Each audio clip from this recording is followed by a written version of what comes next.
আমরা কোন রাজত্বে আছি? পুলিশ বন্ধ করতে ব্যস্ত।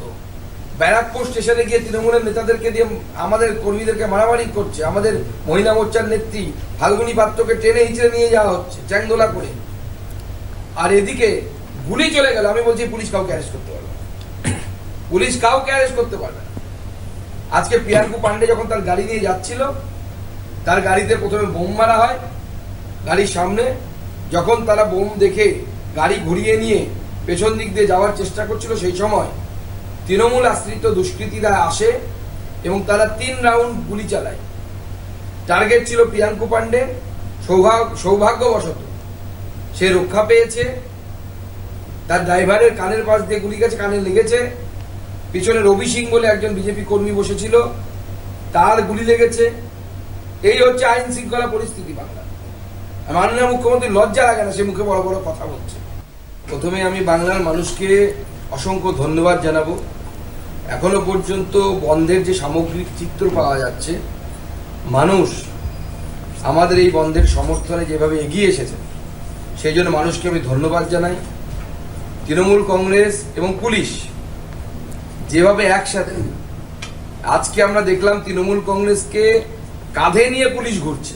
যেভাবে পুলিশ তাদেরকে কাঁধে নিয়ে বনকে বন্ধ করার জন্য আজকে চেষ্টা করে গেল সমানে, এবং জনতা ভারতীয় জনতা পার্টির সাথে একত্রিত হয়ে বনকে যেভাবে সর্বাত্মক করলো, সেজন্য বাংলার মানুষকে আমি ধন্যবাদ জানাই। আমি ধন্যবাদ জানাই মানকুণ্ডু স্টেশনে সেই সমস্ত যাত্রীদেরকে যারা ভারতীয় জনতা পার্টির বিক্ষোভকে দেখে ট্রেন থেকে নেমে নিজেরা, তারা নিত্যযাত্রী কিন্তু ট্রেন থেকে নেমে তারা বিক্ষোভে সামিল হলেন। জাতীয় পতাকাকে সামনে রেখে তারা বিক্ষোভ শুরু করলেন। আমি তাদেরকে ধন্যবাদ জানাই। পরবর্তী সময় শুনলাম যে পুলিশ এবং তৃণমূল একত্রে কাঁদানে গ্যাস এবং বোম, তৃণমূলের বোম আর পুলিশের কাঁদানে গ্যাস দিয়ে রেল লাইন পরিষ্কার করার কাজে পুলিশ নেমেছে। আমি জানি না কোন এখতিয়ারে নামে, কারণ আরপিএফ এর জুরিসডিকশনের মধ্যে পড়ে, সেখানে পুলিশ ঢুকতে পারে কিনা আমার মনে হয় সেটাও প্রশ্ন করার প্রয়োজন আছে। কিন্তু আমি পুলিশকে বলতে চাই, যেভাবে আপনারা টেনে হিঁচড়ে ভারতীয় জনতা পার্টির নেতৃত্বদেরকে, প্রাক্তন সভাপতি রাহুল সেনা, আমাদের রাজ্যসভার সাংসদ শ্রমিক ভট্টাচার্য, লকেট চ্যাটার্জি, আমাদের সাধারণ সম্পাদিকা সহ সজল ঘোষ, তারও বাড়ি পুলিশ এই মুহূর্তে ঘিরে ধরেছে। গুন্ডামি হচ্ছে, আমরা সব নজরে রাখছি, কিন্তু কোন কোন পুলিশ অফিসার কি করছে আমরা পরিষ্কার বলে দিতে চাই। তৃণমূল কংগ্রেস এই পুলিশকে নামিয়েছে যে তাদের ছাত্র সমাবেশের জন্য রাস্তা পরিষ্কার করার জন্য।